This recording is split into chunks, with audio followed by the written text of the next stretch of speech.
Baik, kita akan lanjutkan dengan melihat bagaimana menghitung, mengestimasi nilai dari peluang pada n-gram, ya. Estimating n-gram probabilities. Kita akan gunakan yang disebut sebagai maximum likelihood, ya. Jadi menghitung peluang sebuah kata WI diberikan WI-1 itu dengan menghitung berapa banyak kemunculan WI-1 dan W secara bersamaan dan dihitung kemunculan dari WI-1-nya. Jadi ini melihat peluang seberapa banyak sih kemunculan antara WI-1 dan WI bersamaan muncul, dihitung dengan banyaknya muncul kata WI-1-nya, kata sebelumnya. Ini pakai count, dan dipersingkat di bawahnya pakai C, gitu ya. Kita lihat dengan sebuah contoh, misalkan diberikan sebuah korpus sederhana yang terdiri dari 3 buah kalimat. Ini ada S, itu maksudnya adalah awal dari kalimat, S, dan ini adalah akhir dari kalimat, ya. Ada S, I am Sam I am, I do not like green eggs and ham. Ya, ya ini kita lihat perhitungannya satu persatu untuk setiap kata. Dengan menggunakan rumus yang ini, maka kita akan dapat seperti ini. Ya, contohnya adalah, ini contoh peluang munculnya I diberikan awal kalimat. Itu dihitung dengan cara menghitung banyaknya S dan I muncul bersamaan dibagi dengan banyaknya S, ya, awal kalimat sentence. Lihat bahwa S dan I itu muncul bersamaan setelah SI, ini ada 2, SI, kemudian sehingga di atasnya menjadi 2, dan S muncul 3 kali, jadi per 3. Ya, jadi muncul peluang munculnya I di awal kalimat, ya, itu adalah 2 per 3. Nah, ini 2 I per 3 kalimat yang ada. Ya, begitu juga untuk yang lainnya. Peluang M diberikan I itu juga 2 per 3. Dilihat dari mana? Peluang I diikuti M ada berapa? Ini IM, ini IM, ada 2 buah IM, ya.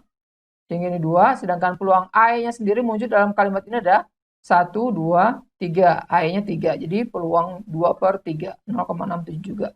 Nah, inilah contoh perhitungannya. Kalau dicek semuanya akan seperti itu. Kemunculan bahwa sebuah kata diberikan kata sebelumnya. Berikutnya kalau dengan contoh yang lebih banyak, ini contoh diambil dari sebuah program question and answer, pertanyaan tentang restoran project, ya, di Berkeley. Ini contoh beberapa kalimat yang diambil dari dialognya. Can you tell me about any good Cantonese restaurants close by, gitu ya. Ini pertanyaan-pertanyaan terkait dengan restoran di Berkeley. Dan ini hanya beberapa kalimat contoh, ya. Jika dikumpulkan, ini contohnya yang diambil, ada sekitar sampai 9.200-an, ya, sentences. Dan ini diambil dari Jurafsky, ini beberapa kalimat yang diambil. I want to eat Chinese food lunch spend. Jadi ini menghitung bigram, ya, bigram dari kalau I, kemudian setelahnya I bagaimana, gitu ya. Kalau I diberikan I, kemudian kalau I, kemudian setelah itu ada I want, maka inilah kemunculannya. Ya, bigram, kemunculan I want, kemunculan I eat ada 9, kemudian to eat itu ada sekian, 600-an, gitu ya. Ini kemunculan 2 buah kata sekaligus disebut sebagai bigram counts-nya, perhitungan kemunculan 2 buah kata.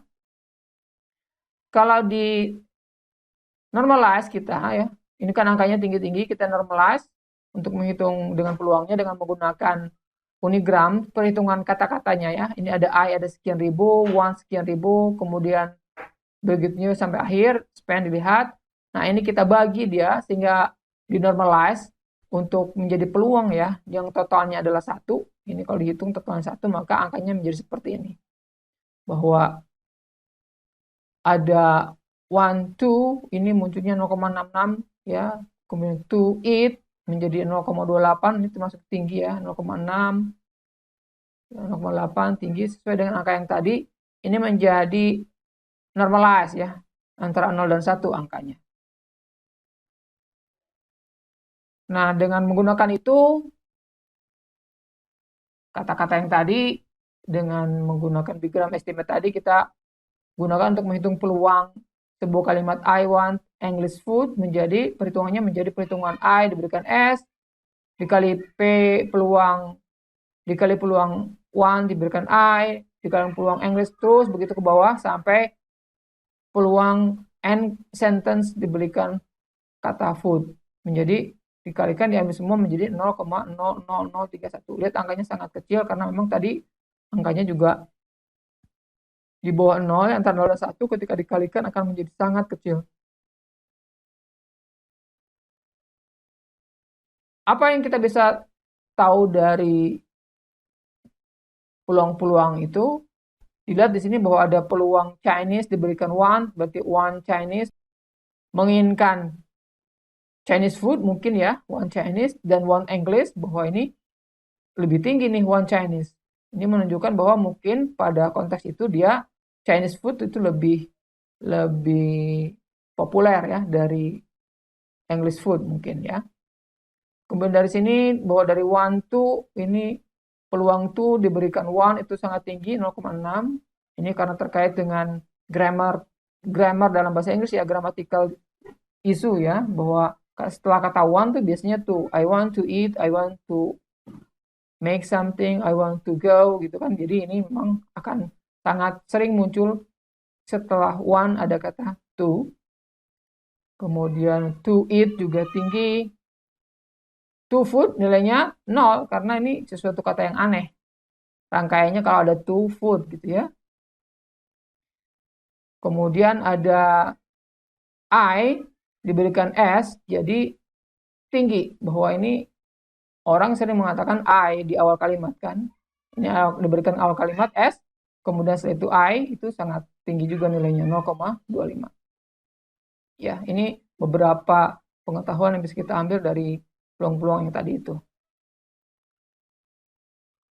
Tapi dalam praktikal isunya yang dilakukan adalah perhitungan dengan lognya, bukan peluangnya ya. Jadi log perkalian peluang. Kenapa digunakan seperti itu? Karena untuk menghindari underflow ya. Underflow itu nilai yang sangat kecil sekali tadi, bahwa perhitungan peluangnya di antara 0 dan 1 ketika kalimatnya panjang, nilai-nilai di bawah 1, 0, sekian, 0, sekian dikalikan, maka akan menjadikan angka yang sangat kecil yang disebut sebagai underflow ya, dan itu sangat tidak diinginkan ya, nilai yang sangat kecil. Maka untuk bisa lebih mudah disimpan dengan menggunakan lognya ya. Jadi log dari peluang 1, peluang 2, peluang 3 itu kan sama dengan penjumlahannya ya. Adding faster than multiplying. Jadi ini log P1 tambah log P2 itu lebih cepat dari perhitungan perkalian.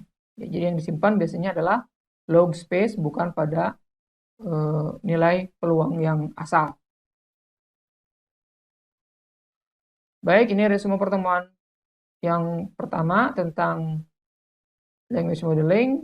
Kita sudah bahas tadi definisi dari language model dan n-gram ya. Apa itu language model? Memberikan peluang pada sebuah kata atau kalimat. Kemudian kita sudah mengestimasi peluang dari n-grams dengan menggunakan contoh ya, korpus sederhana. Semoga Anda bisa pahami sebagai modal awal kita untuk bicara tentang language model pada pertemuan-pertemuan berikutnya. Semua bahan yang saya sampaikan tadi bersumber dari Daniel Jurafsky pada bukunya Speech and Language Processing. Baik, itu yang kita bahas pada pertemuan ini. Semoga Anda dapat memahaminya dengan baik. Jika ada pertanyaan, kita akan diskusikan pada pertemuan synchronize. Selamat belajar, Horas.